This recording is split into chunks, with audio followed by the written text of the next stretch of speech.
Saudações tricolores, eu sou o Fio, esse é o canal Gol de Barriga e nesse vídeo dessa terça-feira vamos falar sobre Renato Augusto e a gente vai falar também sobre janelas de transferência do Fluminense, né? Janelas passadas e a próxima janela é o que a gente vai falar, tá? Só uma curiosidade do vídeo que a gente vai falar hoje. Olha essa camisa aqui, ó. Nada demais, né? Sim, meu filho tem uma camisa número 88 personalizada com o nome do Renato Augusto. Quer saber mais sobre isso? Vamos rodar a vinheta que eu explico.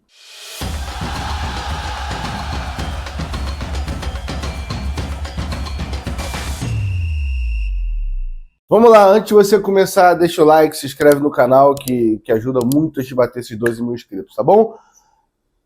Só para falar a camisa do Renato Augusto, meu moleque ganhou de aniversário dele, assim que o Renato, meu moleque fez aniversário dia 10 de janeiro, o Renato Augusto chega, se eu não me engano, em dezembro, finalzinho, começo de dezembro ali, e um amigo meu deu de presente para ele.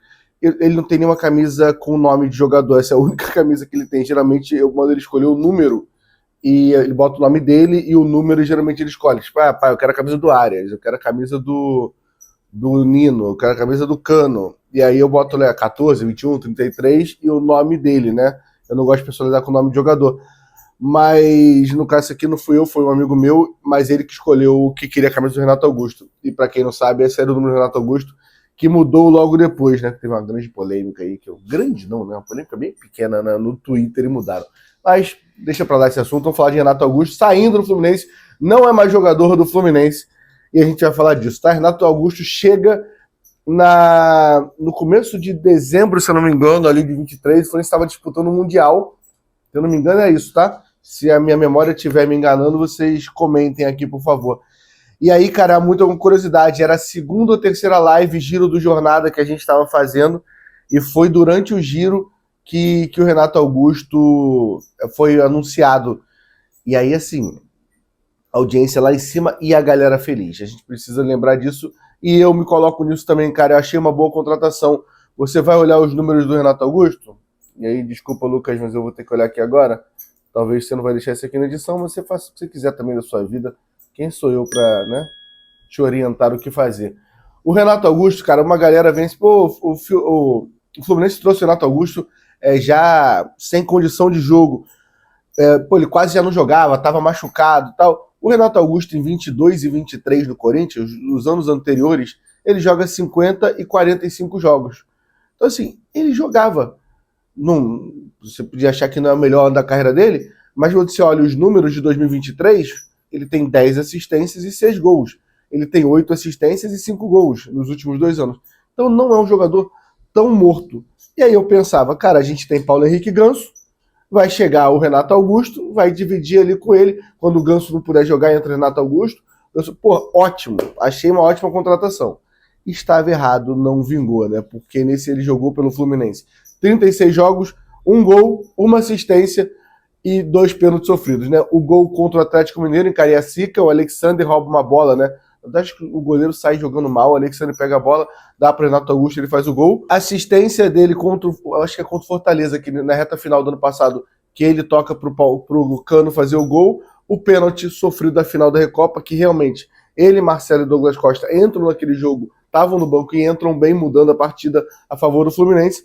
E o pênalti que ele sofre contra o Madureira, que praticamente acaba a carreira dele, né? Que ele tem que fazer a cirurgia no ombro. E era até um jogo, eu diria que é o segundo melhor jogo dele, fica só atrás da Recopa. Ele não estava jogando tão mal esse jogo, né? Sobre a passagem dele, cara, é uma passagem muito decepcionante quando você pensa em valores. O Fluminense não pagou nada para trazer ele, mas é um salário caro, com certeza, por todo o histórico do Renato Augusto. Mas eu lembro que no começo tinha uma expectativa dos primeiros jogos. Eu lembro que na estreia dele, se eu não me engano, contra o Bangu, lá no Luso Brasileiro, ele tenta fazer um gol, acho que ele participa, ele bate um escanteio, ele não chega a dar assistência. E alguém cabeceia e tem um gol do Cano, se eu não me engano. Ele tentava o chute, a gente ficava brincando, cara, uma hora esse chute vai sair, essa bola vai entrar. Então no começo ele ainda era um jogador ali que a gente tinha essa expectativa. A temporada foi passando, a gente não foi aproveitando, a temporada foi horrível. Mesmo na temporada horrível, a gente não conseguia aproveitar o Renato Augusto, muitas lesões no Fluminense, a gente não pôde aproveitar ele praticamente nada. E nessa reta final, ele voltou a ter oportunidade com o Renato como centroavante. E do nada, ontem, né? O pessoal do GE apurou, o Lessa confirmou, ele treina normalmente ontem. E após o treino, ele vai ter uma conversa e ele decide rescindir esse contrato e abrir mão do salário dele até o final do ano, cara. Acho que assim, vale a gente falar que, pelo menos na minha opinião, é uma atitude que faz ele sair do Fluminense sem eu ter nenhuma raiva do Renato Augusto, assim, né? Até porque a gente tá falando que ele deve ganhar, eu vou chutar aqui agora, em torno de 600 mil, e ele tá abrindo mão do salário dele, de 7, 8 meses de salário, poderia ficar encostado no Fluminense, poderia ir pro Mundial, viajar, e acho que a maioria faz, mas mostra uma certa hombridade de não querer estar passando o que ele tá passando. No último, todo jogo tô eu criticando, igual um imbecil, falando que ele não tem condição nenhuma de andar de um lado pro outro. Pô, o Renato Augusto, não que chegou no Renato Augusto, a minha fala, né? Mas eu tô dizendo, o Renato Augusto não tem que ficar, não precisa, pensando em carreira, financeiramente, ficar ouvindo de toda a torcida, que é o pensamento da torcida quando ele entra, que puta que pariu, vai entrar o Renato Augusto. Então eu acho que, se financeiramente não é bom para ele, mas pensando em carreira e pensando em imagem, ele sai do Fluminense, pelo menos da minha parte, sem nenhuma raiva, mas como uma decepção, né? E aí, no começo do vídeo, eu falei que ia falar de janelas, que a gente precisa falar de janelas, né? Vou falar de 2 janelas agora, tá? Que eu falei que precisava falar. A primeira janela, a janela do começo da temporada de 2024. A tal janela muito criticada, que enquanto a gente estava anestesiado pela Libertadores, muita gente comemorou e achou, cara, o Fluminense está montando um timão. Eu não vou ficar sendo engenheiro de obra pronta aqui, falando, cara, eu odiei a janela, que é mentira. A gente vai citar os nomes aqui, eu vou lembrar, mas eu tenho certeza que naquele jogo contra o Bangu, que a gente estreia, acho que é 5-1 o jogo, e a estreia de algumas contratações já, né? Eu lembro que eu falei, cara, o time tá uma máquina, o time tá jogando bem ainda, de 23, e ainda teve esses caras chegando e tal. Então, assim, vou citar os nomes só pra gente ter uma curiosidade dessa janela de 23, tá? Renato Augusto, Antônio Carlos, Douglas Costa, Terãs, Felipe Alves, Gabriel Pires, Marquinhos e Lucumi. São 8 contratações. Sabe quantos vingaram no Fluminense? Nenhuma. Sabe quantas ainda estão no Fluminense? Nenhuma. O Antônio Carlos, acho que a gente ainda tem o Antônio Carlos e o Terãs, a gente tem algum vínculo ainda, mas está emprestado. Mas assim, surreal, como uma janela horrorosa. Filho, mas é uma janela que a gente não gastou muito dinheiro, porque os jogadores estavam em fim de contrato e tal. Mas o salário dessa galerinha é um salário alto. Douglas Costa, Renato Augusto, Terãs, Gabriel Pires, o próprio Marquinhos. A gente gastou um dinheiro de salário com esses jogadores. E assim, Renato Augusto foi o que durou mais tempo jogando pelo Fluminense, mas jogando, a gente já definiu tudo ele. Antônio Carlos, meu Deus do céu, muito ruim, horroroso. Não era de se esperar, né? Esse eu não achei bom, não, essa contratação. Renato Augusto eu achei, tá? Antônio Carlos, que ainda foi brigar com a torcida lá no jogo contra o Atlético Goianiense. Então, assim, constrangedor, tá passando vergonha hoje na carreira aí.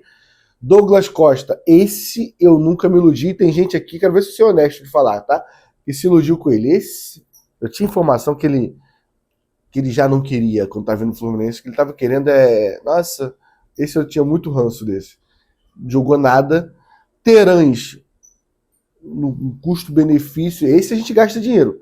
Esse não é fim de contrato, esse a gente gasta dinheiro e assim, nada também, nada, mas nada. Tem um gol que o gol nem é dele, a bola desvia nele, que o gol é do Lima. Felipe Alves, o melhor amigo do Fernando Diniz, né? Fernando Diniz leva ele como se fosse uma bolsinha, bota aqui debaixo do braço e vai levando. Daqui a pouco tá no Vasco. É constrangedor essa relação do Diniz com o Felipe Alves. São, sei lá, 7, 8 times que ele treina, ele chama o Felipe Alves. Um péssimo goleiro. Gabriel Pires. Esse eu fiquei... Não, o Felipe Alves ninguém gostou, né? Isso é indiscutível. O Gabriel Pires, o Terãs, eu achei boa a contratação. Achei cara, mas achei que ia render no Fluminense. Rendeu? Não rendeu. Tava errado também. Só tô aqui fazendo minha culpa também, tá? Gabriel Pires, esse eu nunca empolguei muito não, cara. A parte física me incomodava muito ouvindo o relato de torcedor do Botafogo. Aí uma murrinha também. Marquinhos, esse é uma contratação coerente. Chegou a jogar 6, 7, 8 jogos no começo da temporada bem, fez alguns golaços. Depois encostou e nunca mais a gente ouviu falar de Marquinhos, tá? E Lucumi eu botei só porque faz parte também da contratação, da janela, tá? Mas assim, Quem é o Lucumia? Acho que ele tinha mais cartão, não tinha negócio, ele tinha mais expulsão do que jogos, é um negócio do que minutagem, do que gols. Acho que era um negócio desse, jogou 2 vezes, foi expulso 2 vezes, é uma parada horrorosa também, moleque. Nada contra, mas nada a favor também. Então, assim, a gente aprendeu com essa janela? Cara, provável, cara. Na segunda janela a gente traz jogadores como o Nonato, a gente pega do Santos, o Bernal, o Ignácio. É um tipo de contratação melhor. O Serna é um tipo de contratação melhor do que essa primeira contratação. Sem dúvida. A gente tem o Serna, que foi importante, a gente tem o Bernal, que estava sendo importante, demorou a adaptação, mas está sendo importante. O Ignácio, essa dupla de zaga do Peru me incomoda muito, mas me incomoda no sentido que eu acho que financeiramente não se paga. São jogadores que não tem por que gastar nesse mercado. Mas enfim, espero que eu esteja errado e um dia comece a jogar bola. Até agora nada. Mas são contratações mais coerentes. E nessa nova contratação de agora, é a janela. Essa do meio do ano a gente já gastou com o Bernal e com o Serna. A gente gasta uma grana. E essa janela que teve agora a última, a gente gasta mais de 150 milhões de reais, né? E é o que eu falo. Uma janela que ainda não rendeu. O Hércules deu um sinal, né? Apitou aqui, deu um sinalzinho no último jogo que parece que vai, mas é uma contratação coerente. Já falei que Lavega e Lescano para mim são contratações que eu tenho expectativa para a temporada de 26, mas sempre que tiver a oportunidade de ter alguma minutagem é bom para essa adaptação. Para o ano que vem a gente vê se os dois conseguem render bem, mas não consigo ter expectativa ainda para esse ano. Acho que os dois ainda estão crus para isso. Cruz no sentido de adaptação também, né? Principalmente quando falo do Lescano. Lescano não é tão novo assim, mas acho que tem a ver com essa questão de país, adaptação. Acho que faz parte de estar jogando numa liga muito mais forte, que é o Campeonato Brasileiro comparado ao Campeonato Peruano. Mas aí tem a dupla de zaga dupla de zaga não, o Freitas, que não vingou ainda, né? Na janela anterior tem o Fuentes também, que está nesse meio barro, meio tijolo. Tem hora que a gente acha que ele é bom, tem hora que a gente acha que ele é um René que habla, tá meio complicado esses últimos jogos do Fuentes. Enfim, tudo isso para falar que tem a vantagem do Renato sair agora, cara, porque tem uma janela que vai abrir daqui a 15, 13 dias. Tem uma janela para abrir para o Fluminense e a gente precisa contratar. E bem ou mal, o Renato Augusto é um alívio na folha do Fluminense, né? A gente tá falando aí, que eu falei, 600, 700 mil, não sei, mas é um alívio na folha do Fluminense e que isso faça diferença na hora de a gente contratar um jogador. É um meia que a gente precisa? Cara, não, porque a gente não contava com o Renato Augusto, eu até queria, né? Mas porque eu não acho que o Lescano tá pronto, mas a gente tem urgências maiores, né? A gente já falei algumas vezes, a gente precisa de centroavante com muita urgência para brigar com o Germancano, não é para brigar com o Everaldo não, tá? A gente precisa de um zagueiro com muita urgência para chegar e ser titular ao lado do Thiago Silva, não é para disputar com o Freitas e Ignácio, pelo amor de Deus.